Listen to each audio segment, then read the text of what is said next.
Hi everybody, I'm back here in my shop and I'm going to start working on cleaning up the Kukri. At the moment it's pretty covered in oxide scales and general black stuff from the heat treat. I'm going to try tonight just to get it cleaned up to about 220 and we'll see what it looks like.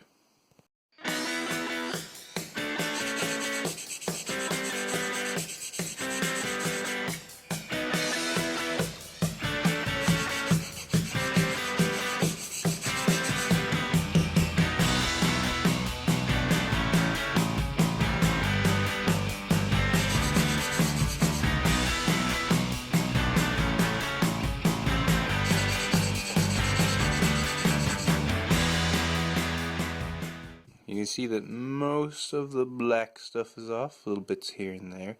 You can see there's a bit of a pattern left in the steel. I think that's actually from when it was like from scale, from oxidization when I normalized it. I'm hoping not too much of it is actually decarburization, which is always something you have to worry about, especially when you're working with a steel like this, which is only around the 5160 sort of point, which is, 0.6% carbon. It's not a lot of carbon there in the first place, so you don't want to lose much.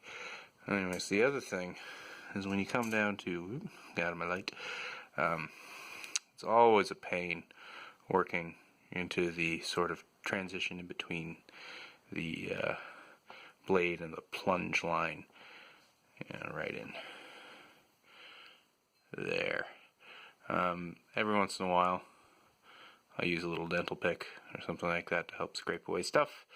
Otherwise, you just wrap a bit of sandpaper around an itty bitty file and try and get into that corner. Now, I know there are a few of you who are saying, hey, wait a second, Nick, I know you, and I know you have a 2x72 belt grinder. Yes, I do have a 2x72 belt grinder.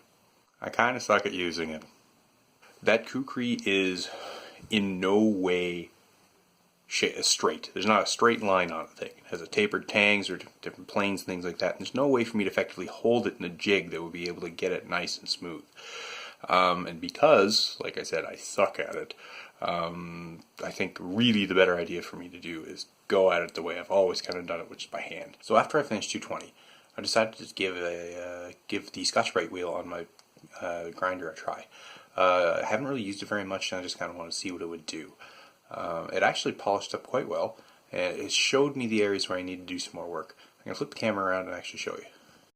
That's what it looks like. And as you can see, it has taken a very nice shine. I think maybe almost too nice a shine. Next day, I'm here at my urban workshop where I work on Thursday nights. Last night I plugged away at the Kukri, got it up to actually about 600 grit. And today I'm going to take it over to the laser engraver that we have and use it to etch on a logo. So that should be fun. Let's go check it out.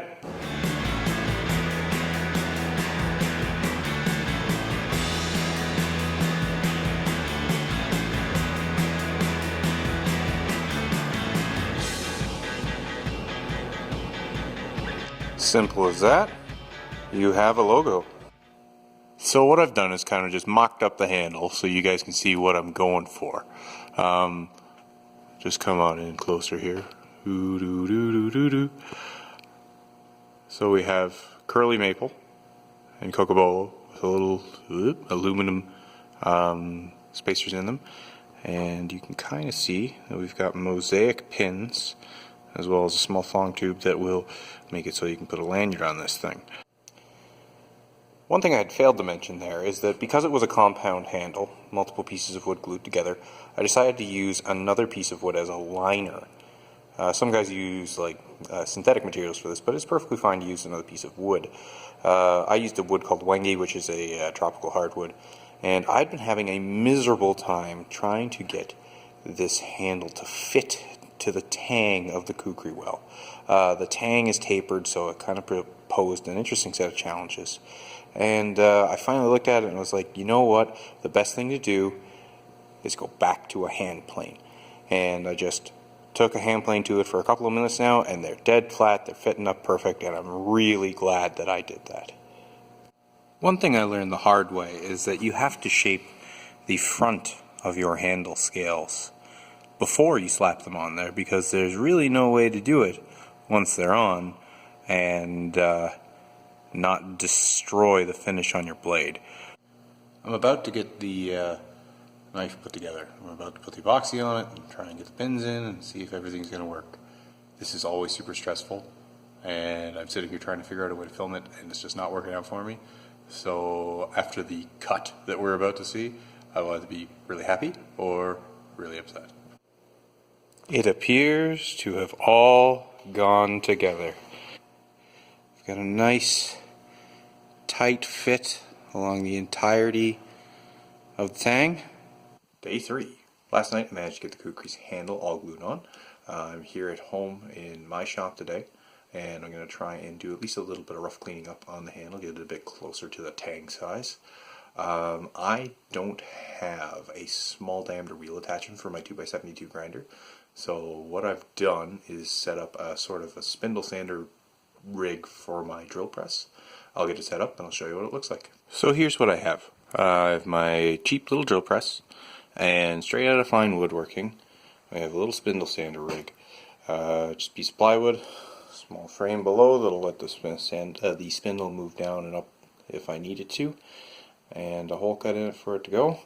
The spindle is just made out of plywood with some sandpaper wrapped around it and a bolt stuck in it. Because the Kukri still has some pins sticking out of the handle, it makes it impossible for me to do the profiling on the spindle sander. I'll fire up the 2x72, grind those down, and then move on to the profile.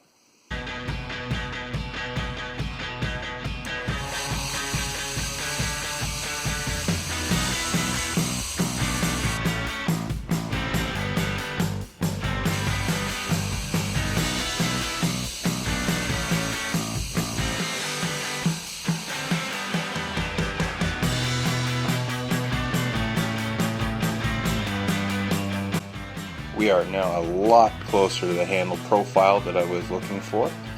One of the reasons that I'm actually making this Kukri, the gentleman who wants it is a little bit shorter in stature and has small hands. And he finds that the grips on many knives are just way too big for him to really get a good grip on it, hold comfortably. So this one has got a little bit of a lighter profile. Now that said, at the moment, it's massively thick, but I am going to thin that down a little bit more, and then I'm going to get in touch with him to come over and just stick it in his hand and kind of see how small he wants to go. But for now, I'm going to clean up the radiuses on the inside of the handle, on the front of it, with my little spindle sander and see how that goes.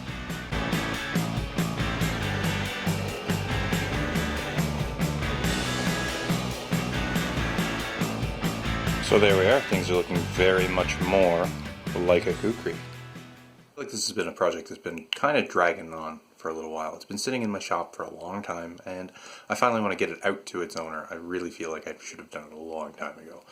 However, I'm quite happy with the progress I've made. I've been having a lot of fun making YouTube videos, so I hope you guys will tell me what you think down in the comments and give me any kind of criticisms and stuff. You can tell me to make my videos any better, and hopefully we'll have another video out soon. Thanks for watching.